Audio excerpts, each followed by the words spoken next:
पहले अखबार छपकर बिकते थे, आजकल बिकने के बाद छपते हैं। अगर कोई बिल पास हो रहा है तो आपको ज्यादा दिमाग लगाने की जरूरत नहीं है। फायदा बताने के लिए सुदीप चौधरी और नुकसान बताने के लिए रवीश कुमार। एक तरह से गवर्नमेंट भी इनकी ग्राहक है, और यदि कोई अपने ही ग्राहक के अगेंस्ट जाएगा तो उसकी दुकान बंद होना तय है। काम सारे न्यूज चैनल एक जैसा कर रहे हैं, लेकिन इन्होंने ग्रुप अलग अलग पकड़ रखे हैं। बाहर की जो कंट्रीज है इनमें सोशल मीडिया पर झूठ बोला जाता है और मेन स्ट्रीम मीडिया उसे क्लियर करती है, लेकिन हमारे यहाँ सब उल्टा है। यहाँ पर मेन स्ट्रीम मीडिया झूठ बोलती है, जबकि सोशल मीडिया पर लोग आकर के उसे क्लियर करते हैं।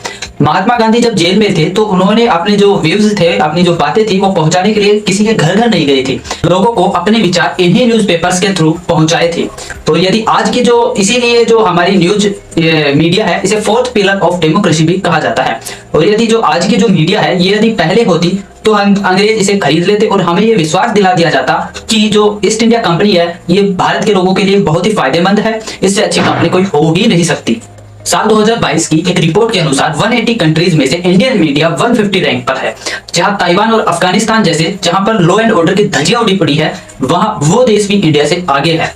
और साथ ही यदि बात करें कि एक जर्नलिस्ट का काम यह होता है कि लोगों तक सही अपना बिना ओपिनियन रखे लोगों तक सही इंफॉर्मेशन पहुंचाए, लेकिन उसके बाद लोग खुद डिसाइड करेंगे कि उनको क्या मानना है या क्या नहीं। लेकिन यहाँ सब उल्टा होता है। यहाँ पर आपको समझाया जा रहा है कि आप इस इंसिडेंट से ये समझिए, एक जर्नलिस्ट की बहुत बड़ी जिम्मेदारी होती है कि वह अपने मुंह से बोले गए एक एक वर्ड को सोच समझकर बोले। जैसे कि मान लीजिए कि आपके पास कोई ईमेल आया और उसमें लिखा है कि आपको लॉटरी लगी है और इस लॉटरी को पाने के लिए आपको इस अकाउंट में $500 ट्रांसफर करने होंगे, तो आप करोगे? नहीं करोगे। आपको लगता है कि दुनिया में कोई ऐसा आदमी होगा जो ऐसा करेगा? नहीं करेगा। लेकिन लगभग 650 करोड़ से भी ज्यादा का नुकसान इसी ईमेल फ्रॉड की वजह से होता है। तो आप सोचिए कि आजकल फ्रॉड करना कितना आसान हो गया है और ये किस वजह से हुआ है, ये आप समझ सकते हो। तो सोचो, ऐसी गलत इंफॉर्मेशन देख करके उन लोगों से वोट लेना कितना आसान होगा। लोगों को ये अक्सर ये भ्रम होता है कि जो वोटिंग बूथ पर जाकर के अपनी फेवरेट पार्टी या फिर फेवरेट कैंडिडेट को अपनी मर्जी से वोट देकर के आ रहे हैं, लेकिन यदि जिस नॉलेज और जिस इंफॉर्मेशन के बेस पर उन्होंने ये डिसाइड किया है कि मैं इस पार्टी या कैंडिडेट को वोट दूंगा, लेकिन यदि वो नॉलेज और इंफॉर्मेशन ही गलत हुई, तो अगर आप इसे ध्यान से समझे तो एक प्रॉपर प्लानिंग के तहत आपसे वोट डलवाया जाता है और आपको भ्रम होता है कि मैंने वोट अपनी मर्जी से डाला है। लेकिन एक रिसर्चर थे स्टीव बैनन, इन्होंने कहा कि जो रूलिंग पार्टी होता है इसका एक्चुअल अपोजिशन मीडिया होता है, और मीडिया से डील करने के लिए आपको ज्यादा पापड़ बेलने की जरूरत नहीं है।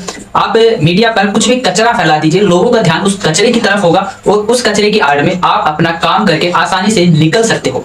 ऑफिशियल पिंग ह्यूमन, इन्होंने जो इंडिया के जो टॉप 4 न्यूज चैनल है इनके लास्ट 55 डिबेट का डेटा शेयर किया, और मैं आपको शॉर्ट में बताता हूँ। इस डेटा में था कि अटैकिंग अपोजिशन, जिस पर 76 डिबेट्स किए गए, अटैकिंग पीओके, इस पर 55 डिबेट्स किए गए। इसके बाद आता है कि राम मंदिर, जिस पर 14 डिबेट्स किए गए। इसके बाद आता है पीएमसी बैंक घोटाला, और फिर इसके बाद जो भी डिबेट्स हुई जिनमें education zero, farmer zero, national security zero, economy zero, कुल 202 डिबेट्स हुई, जिनमें से केवल और केवल 2 डिबेट्स काम की रही। इनके नाम भी ये लोग बड़े इंटरेस्टिंग रखते हैं, जैसे कि मेरे राम वर्सेस तेरे नाम, पीओके दे दे इमरान, मोदी का पर्ण, विपक्ष पड़ा है चक्कर में, कोई नहीं है टक्कर में, मोदी के 100 दिन वर्सेस विपक्ष के बुरे दिन। ऐसे बड़े ही मजेदार से ये नाम रखते हैं। अब ऐसा तो हर कोई बोल रहा है कि इंडियन मीडिया है जो बिकी हुई है। अब ऐसी बात है तो बिकने वाली चीज के खरीदार भी होते हैं। अब ऐसा तो है नहीं कि जो पार्टी बनी है उसी के पास पैसे है, पैसा तो हारी हुई पार्टी के पास भी है, पैसा तो हर पार्टी के पास है। अगर ऐसा होता तो हर चैनल पर अलग अलग न्यूज होनी चाहिए थी, लेकिन आपने नोटिस किया होगा कि सभी चैनल पर एजेंडा सेम होता है, एजेंडा किसी में नहीं बदलता है। अब ये इतना भी आसान नहीं है कि कौन सी मीडिया बिकी हुई है, कौन सी खरीदार है। इसे समझने के लिए पहला आता है कि इसमें इस ऐसी मीडिया में कुछ लोग होते हैं जो इन्हें कंट्रोल करते हैं, चाहे वो इसे डायरेक्ट तरीके से कंट्रोल करें या इनडायरेक्ट तरीके से। अब इंडिया में जो मीडिया है इनमें कौन कौन लोग इन्वॉल्व है, इसके लिए आपको, अगर आप इंडिया में कौन कौन लोग इन्वॉल्व है ये जानना चाहते हो तो www.rsf.org पर जाकर के देख सकते हो। ये एक नॉन प्रॉफिटेबल कंपनी है जो बहुत सालों तक रिसर्च करती है और पता लगाती है कि कौन, या बाहर की कंट्री हो या अपने देश की हो, ये पता करती है कि उन कंपनियों, उन मीडियाओं को कौन टेक ओवर कर रहा है और उनके नेम मेंशन करती है अपनी साइट पर। एक मेन स्ट्रीम मीडिया को रन करने के लिए 80 से 100 करोड़ रुपए की जरूरत होती है। ताकि जो टीवी चैनल है वो आपके घर तक पहुंच सके, चाहे जैसे कि वो डीटीएच के थ्रू हो या टाटा स्काई के थ्रू। उसके बाद जो प्रोडक्शन कॉस्ट आती है, लोगों को सैलरी भी देनी पड़ती है और एक्सेट्रा। इन टोटल जो मीडिया है या मीडिया चैनल है उसे चलाना बहुत ही कॉस्टली होता है। और ये जो मीडिया है ये दो तरीके से कमाती है, एक तो सब्सक्रिप्शन दे करके, दूसरा एड्स चला करके। अब किसी भी जो न्यूज चैनल है उसकी एक मजबूरी हो जाती है कि अगर उसे रन करना है तो अपने चैनल पर उसे एड्स दिखाने होंगे, और यहीं से सारी समस्याओं की जड़ शुरू होती है। 2019 के विधानसभा चुनावों में 25,000 करोड़ रुपए इन्हीं एड्स पर या सोशल मीडिया पर खर्च किए गए थे। एक तरीके से गवर्नमेंट भी इनकी ग्राहक है। अब फेक न्यूज में मसाला होता है, एंटरटेनमेंट होता है, लोग इसे सुनना पसंद करते हैं।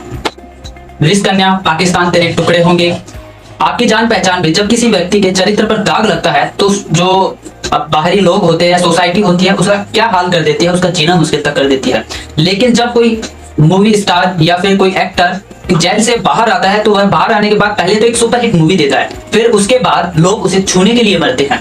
तीसरी सबसे बड़ी प्रॉब्लम है कि इंडियन मीडिया पर कोई भी मॉनिटरिंग करने वाला नहीं है। जबकि हम बाहरी के देशों में देखें तो यूके में है जो एफकॉम है, जो मेन स्ट्रीम मीडिया है उस पर निगरानी रखती है, और यूएस में एफसीसी है। जबकि इंडिया में ऐसा कोई संस्थान नहीं है जो इन पर नजर रख सके। थैंक्स टू TRAI जो 3 से 6 महीने में अपील करता रहता है कि कंप्लेंट कमीशन ऑफ प्रेस आए, लेकिन जब से हमारा देश आजाद हुआ है तब से लेकर अब तक यह हो नहीं पाया है। कोबरा पोस्ट ने 3600 न्यूज चैनल्स पर स्ट्रिंग ऑपरेशन कहा और उन्हें पैसे ऑफर किए कि वो अपने चैनल पर भड़काऊ न्यूज चलाए, और ये सभी न्यूज चैनल मान भी गई। आप इन जो भी स्ट्रिंग ऑपरेशन की CD है, आप ये सभी YouTube पर भी अवेलेबल है, आप वहां पर जाकर के इन स्ट्रिंग ऑपरेशन की सारी क्लिप्स को देख सकते हो। NDTV 2010 में खुद एक्सपोज हो गए थे। 2010 में नीरा राडिया केस के जो टेप्स लीक हुए थे उसमें नीरा राडिया बरखा दत्त को समझा रही थी कि किस नेता को किस कॉलम में ऊपर रखना है या नीचे। पूरी सौदेबाजी चल रही थी। इसके भी टेप्स आप YouTube पर अवेलेबल है, वहां से देख सकते हो। अब अंत में बस मैं यही कहना चाहूंगा कि कोई भी फेक न्यूज या कोई एजेंडा उस पर आप आंख मूंद कर विश्वास मत कीजिए। दूसरी बात, आप किस पार्टी को सपोर्ट करते हो या किस मीडिया हाउस को सपोर्ट करते हो उसमें दखल देना मेरा काम नहीं है। आपने पहले भी हिंदू मुस्लिम किया है, आपने पहले भी इस पार्टी के विपरीत बोला है, उसमें आपका 1 रुपए का भी फायदा हो जाए आप मुझे बता देना। आपका फायदा तभी होगा जब आप अपने मुद्दों पर खड़े होंगे। प्राइवेट स्कूल इसलिए मोटी फीस नहीं लेते हैं कि गवर्नमेंट स्कूल में पढ़ाई नहीं होती। वो पढ़ाई पहले 10 सालों से भी नहीं हो रही थी, अब भी नहीं हो रही और आने वाले सालों में भी नहीं होगी। म्यूजिक